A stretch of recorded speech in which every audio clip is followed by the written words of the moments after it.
Hey guys, good morning, and today naisipan kong mag-update ulit dito sa ating Javier backyard, and kakagising ko lang. Kaya pasensya na po sa mukha ni Juber. Ayan, so magpapakain muna tayo ng iguana natin, tapos i-update ko na rin kayo sa kanya. Ang menu ng iguana natin for today is ano to? Kangkong chips ni Josh Mojica. Charot. Kangkong, tapos mustasa, tapos may shredded na squash.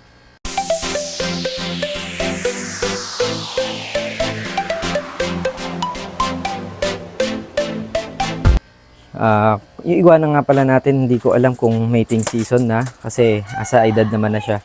Kaya lang, parang nabansot si Talos. Ayan siya, oh. Ayan, nabansot si Talos. And it turns out, female pala si Talos. Yung pangalan pa naman niya pang lalaki.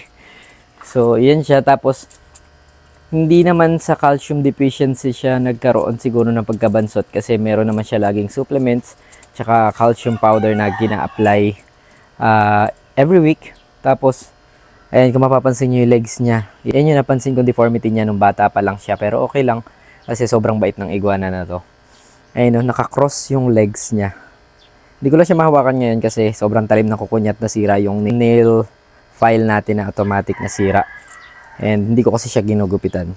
Ayan, obserbahan nyo yung front legs niya, yung dalawang front legs. Yan, medyo nag-struggle siya sa climbing kasi nakakross lagi yan. Pero pag nasa flat surface naman siya, hindi naman yan ganyan kakross. Tuwing umaakyat lang, hirap na hirap siya dahil dyan sa legs niya na yan. So, siguro yan din yung nag-cause ng pagkabansot niya. Kasi pinapakain ko naman siya, tas kita nyo naman gaano kalaki yung kulungan niya, kasya pati ako. O, diba? Tapos, bata pa lang, outdoor setup na siya.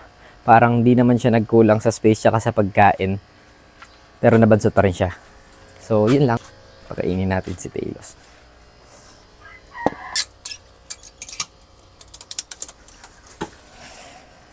Ditanggal. Detachable. Nasira ako na tong pinto. Kinalawang na siya. Talos. Yan na. Ayun, sobrang bait talaga niya. Oh my God. Wait lang na. So, ayun, hawakan ko na lang. Ayun, sobrang bait niya, no? Kahit lumabas yan. Si Talos. O, diba? Look, yung size niya, hindi, ang liit, diba? Para sa 2 years mahigit. Magti 3 years na yata to. O, magti 3 years na to by this May? May ba or July? Pero around ganun. Ang liit niya, diba? Tapos, pansin ko nag-orange yung color niya. Hindi ko alam kung sa init lang ng araw or mating season na niya. So, pasok ka muna. Aray ko. Talim ng kuko. Naglagay nga pala ako ng timba dito na may tubig. Tapos may kangkong. Every time maalis ako, pinapalitan ko ng kangkong yan. Mga dalawang tali ng kangkong para meron siyang instant na pagkain. So, transfer lang natin yan. Para kumain ng ating anak na butiki.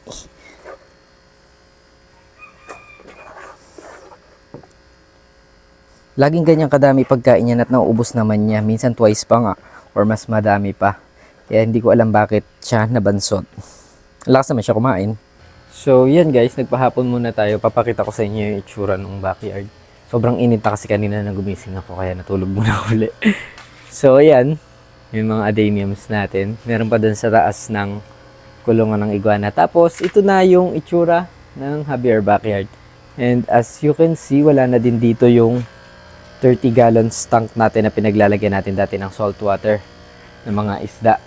So, inalis na natin yan. Tapos, meron na lang tayong tatlong 10 gallons dito tsaka isang 5 gallon tank. Tapos, ayun pa pala, yung 90 gallons tank natin nandun. Napakakunti na lang ng mga alaga nating isda dito. And malinis na tong side na to. Tinanggal na natin. Tapos, since wala tayong shade net, sobrang liwanag ng pasok ng ilaw ngayon dito. Ang mga isda dito, meron tayong flower horn. Yung dati pa rin, yung galing sa import na flower horn. Sobrang nagdilim yung kulay niya. Hindi siya nagkabukol.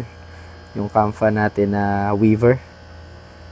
Weaver kampa na hindi gumanda. Tapos, ito yung gabolino natin na nagkasakit ng ilang beses ng paulit-ulit. Pero ngayon, nagre-recover na naman. Ayan, mapapansin nyo yung cock niya meron na naman. Dito, mga balloon mollifry na kal yung karamihan, mga reject. Kung naka-follow kayo sa TikTok ko, makikita nyo yan. Mga mas updated kasi tayo doon, kaya lang short video lang. Tapos meron tayong buried female crayfish dito. Sa baba may mga guppy, tapos craylings na pinalalaki. Halo-halong size na yan kasi last batch na yan ng mga crayfish natin. Dito naman mga 2 inches to 2.5 inches ng craylings ang nakalagay dito. Last batch na yan. And mapapansin nyo, wala na rin dito sa side na to yung ating 3-layer trapalpan. Inalis ko na kasi medyo masakit sa mata. Hindi maganda tingnan, parang junk shop lalo yung tingnan to. Medyo junk shop na nga dating dahil sa mga ref tab natin eh. Kaya tinanggal ko na kasi nga nagkukwit na rin tayo sa crayfish pa unti-unti. Magbabalik tayo sa pag-iisda. So meron tayo ditong tub na merong 4 na lang na black gold balloon molly. Ayan. Natitirang lahi ng black gold. Tapos mga PKBM na fry. PKBM or platinum molly na lang siguro yan. Kasi long body na sila. Then stock water. Then dito sa unang ref tab, nakapatay nga pala yung connecting natin na filtration. Gawa ng nagkasakit na isda dito sa second tab. Kaya ayoko muna paikutin yung tubig. So nakalagay dito mga red platis natin. Normal platis lang kasi yan, may platinum na molly. Dami oh. Sobrang dami nating red platis dito. Ito talaga isa sa pinakamatibay na isda dito sa Javier Backyard. Syempre di mawala si Federico. Say hi. Yan si Federico, ang ating feather fin catfish. O di ba? Nagpakita nga naman siya. Pabibo ka din eh, no? Kasi yan, mga halamang nakakabit, mga photos. Extra filtration natin yan. Ang filtration nga lang palang nakalagay dito is sponge filter, and okay naman sila, at clear din yung tubig. Tapos may mga valisneria lang dyan na halaman, Amazon sword, tsaka di ko alam kung ano tawag dito. Dito naman sa second tab, yung mga PKBMs natin, last of PKBMs din, hindi na rin ganun ka-quality, pang out cross na rin sila, kasi tingnan nyo naman, faded na yung kulay, hindi na masyadong round body, hindi na compact yung katawan nila. Tapos, yan, parang pet grade na rin sila. Papunta na sila sa reject or reject na, hindi ko alam. Depende kasi sa inyo yan. Dito sa last tab natin is yung mga guppy natin. P-dirt talaga ang lahi ng mga guppies dito sa Javier Backyard. Walang iba. Kasi nagkamatay na ibang strain. Kaya kung makikita nyo yan, may mga P-dirt pa rin naman ang appearance. May mga P-dirt pa rin naman yung itsura. Ito, molly yan. Ito yung filtration natin. Ayan. May monstera cutting lang. So, kung bakit napabayaan to, siguro dahil nagkaroon ako ng bagong hobby, which is yung paghahalaman nga, nagdagdag tayo na focus tayo masyado doon and napabayaan na rin natin to.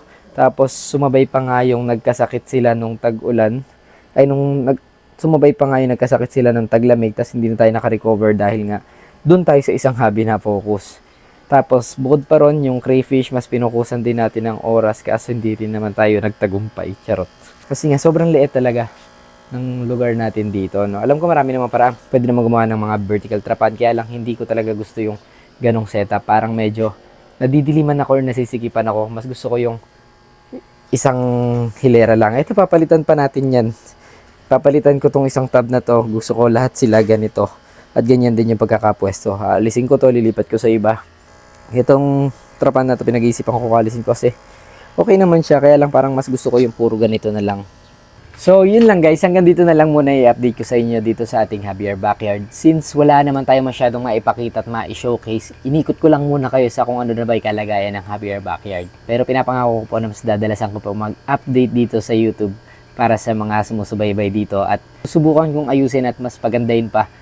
Mas paramihin pa yung mga alaga natin dito sa Javier Backyard. And para po sa mga bagong nanonood, huwag niyong kakalimutang mag-subscribe, like, and share this video and click the bell button para mas updated kayo sa mga susunod pa nating vlogs. Yun lang, happy fish keeping!